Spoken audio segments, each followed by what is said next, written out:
দুইটা জিনিস দুইটা জিনিস আপনি পাবেন নামাজের মধ্যে। নেকি তো আছে, জান্নাত তো আছে, ওইগুলো পরের বিষয়।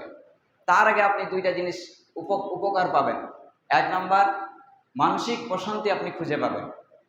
লং টাইম ধরে সিজদা করেন, রুকু করেন, খুব ধীর স্থিরভাবে সুন্দরভাবে কেরাত করেন নামাজের মধ্যে, আস্তে আস্তে আস্তে ধীর স্থিরভাবে নামাজ আদায় করেন, দেখবেন আপনি মানসিক শান্তি খুঁজে পাবেন। এক। দুই নম্বর হচ্ছে শারীরিক সুস্থতা। শারীরিক সুস্থ থাকবেন আপনি যদি আপনি নামাজ আদায় করেন। ওই যে সকালবেলা বলে যে সকালবেলা ব্যায়াম করেন, এক্সারসাইজ করেন, বলে না? ওই যে ফজরের নামাজে আসেন, ঘুম থেকে উঠে ব্রাশ করে, হ্যাঁ, অজু করে সুন্দর করে মসজিদে আসলেন, তারা বলে যে সকালবেলা ব্যায়াম করো, আর রাসূল সাল্লাল্লাহু আলাইহি ওয়াসাল্লাম আগেই বলে দিয়েছেন ফজরের নামাজ পড়ার জন্য। আল্লাহ পাক রব্বুল আলামিন এটাকে ফরজ করেছে। তাহলে আসবেন, খুব সুন্দরভাবে নামাজ আদায় করতে হবে।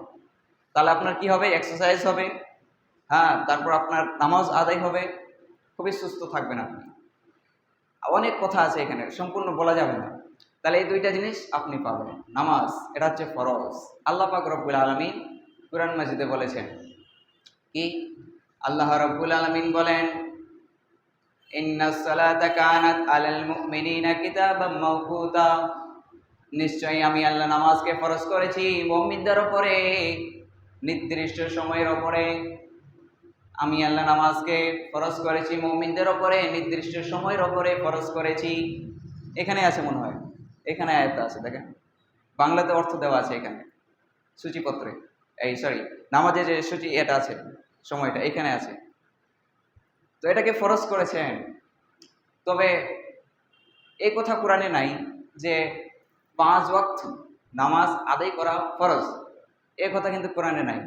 আমরা এটা কোশ্চেন করেছিলাম, আমরা এটা প্রশ্ন করেছিলাম আমাদের উস্তাদ কারি আবুল হাসান সালাফিকে, যে মনোয়ার সাহেব এটা কেন আল্লাহ পাক কেন বলেননি 5 ওয়াক্ত সালাত আদায় করা ফরজ? আল্লাহ পাক তো বলে অনেক জায়গায় বলেছেন আকিমিস সালাহ, তোমরা নামাজ আদায় করো। তাহলে 5 ওয়াক্ত সালাত আদায় করা তো ফরজ, কিন্তু আল্লাহ পাক এটা কোরআনে কেন বলেননি? অনেক আয়াত আছে, মানে ঘুরিয়ে পেঁচিয়ে আপনি বলতে পারেন যে একের অধিক নামাজ আদায় করা ফরজ, এটা ঠিক। তবে কোরআনে মানে স্পষ্ট এরকম আয়াত নাই যেটাতে আপনি বুঝতে পারবেন যে 5 ওয়াক্ত সালাত আদায় করা ফরজ, এটা নাই।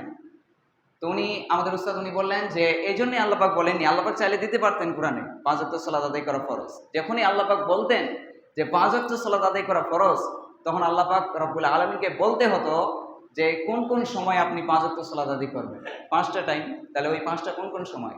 কারণ ওই 5টা টাইম বলে দিত আল্লাহ পাক রব্বুল আলামিন কোরআনে। তখন আরো একটা প্রশ্ন থেকে যেত যে কিভাবে আপনি রফুল ইয়াদাইন করবেন, কোথায় হাত বাঁধবেন, কিভাবে রুকু করবেন, কিভাবে সিজদা করবেন, কিভাবে সালাম ফিরবেন, তাসাউদে কিভাবে বসবেন, সবকিছু আউয়াল থেকে ইলাল আখির পর্যন্ত বলতে হতো না? মানে রফিউল ইয়াদাইন আল্লাহু আকবার থেকে শুরু করে একদম সালাম পর্যন্ত আল্লাহ পাক রব্বুল আলামিনকে বলতে হতো কোরআনে, নয়তো প্রশ্ন থেকে যেত। ওই জন্য আল্লাহ পাক এটাই এখানেই থেমে দিয়েছে যে আকিমিস সালাহ, তোমরা নামাজ আদায় করো, কিভাবে করবা নবীর কাছে শিখে নাও। আল্লাহ পাক এতটুকুই বলার দায়িত্ব বলে দিয়েছেন। আল্লাহ রাসূল সাল্লাল্লাহু আলাইহি ওয়াসাল্লামের মাধ্যমে আমাদেরকে শিখতে হবে নামাজ আদায় করা, নামাজ আদায় কিভাবে করতে হবে। আর জিবরাইল আলাইহিস সালাম স্বয়ং রাসূল সাল্লাল্লাহু আলাইহি সাল্লামকে নামাজ আদায় করে দেখিয়েছেন যে কিভাবে নামাজ আদায় করতে হবে, কিভাবে নামাজ পড়তে হবে। তাহলে আমরা এখান থেকে কি জানতে পারলাম? এটা হচ্ছে ফরজ, আদায় করতেই হবে। ফরজ মানে কি? ফরজ মানে আপনি মন চাইলো আপনি পড়লেন, মন চাইলো না পড়লেন না, এটা ফরজ না। ফরজ মানে বাধ্যতামূলক, আপনি আদায় করতেই হবে, আপনাকে আদায় করতেই হবে, নয়তো গুনাহ আছে, গুনাহ লেখা হবে আপনার নামে। তো নামাজ আদায় করা এটা হচ্ছে ফরজ। আল্লাহ পাক রব্বুল আলামিন আরো বলেছেন যে নামাজ আদায় করলে কি হবে। কাকে বলেছেন? রাসূল সাল্লাল্লাহু আলাইহি সাল্লাম। সূরা আনকাবুতের 45 নম্বর আয়াতে আল্লাহ রাব্বুল আলামিন বলেন, আল্লাহ রাব্বুল আলামিন নবীকে বলছেন, ও নবী শোনেন, উতলু মা ওয়াহিয়া ইলাইকা মিনাল কিতাবি ওয়া আকিমিস সালাহ। আল্লাহ রাব্বুল আলামিন বলছেন, ও নবী শোনেন, যে কিতাব আমি আল্লাহ আপনার উপরে নাজিল করেছি ওই কিতাব আপনি তেলাওয়াত করেন, আকিমিস সালাহ, এবং নামাজ আদায় করেন। ইন্নাস সালাতা তানহা আনিল ফাহশাই ওয়াল মুনকার। নামাজ আদায় করলে কি হবে? আল্লাহ রাব্বুল আলামিন উত্তর দিচ্ছেন, যদি নামাজ আদায় করো তাহলে নামাজ তোমাকে মন্দ কাজ থেকে, খারাপ কাজ থেকে বিরত রাখবে। ফাহশাই ওয়াল মুনকার, তানহা আনিল ফাহশাই ওয়াল মুনকার, বুরাই সে रोकती है, খারাপ কাজ থেকে বাঁচিয়ে রাখবে তোমাকে নামাজ। খারাপ কাজ থেকে বিরত রাখবে।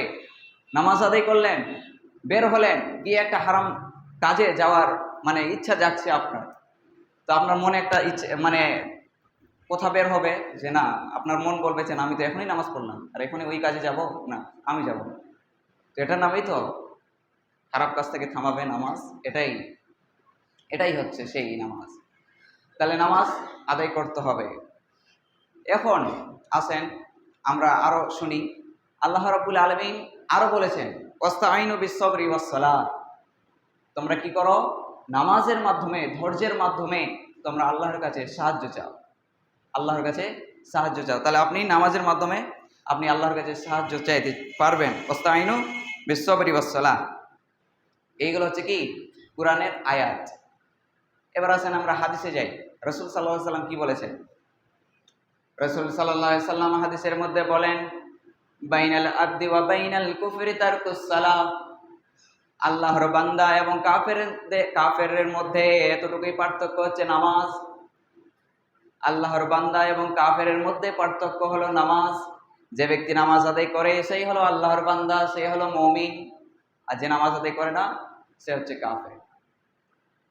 কত এটা কে জানে না বলেন, এমন কোন মুসলিম আছে যে জানে না যে নামাজ আদায় করা, 5 ওয়াক্ত সালাত আদায় করা ফরজ? এটা কে জানে না? আল্লাহ পাক এই 5 ওয়াক্ত সালাতকে স্পেশাল ভাবে রাসূল সাল্লাল্লাহু আলাইহি ওয়াসাল্লামকে দিয়েছিলেন, স্পেশাল ভাবে।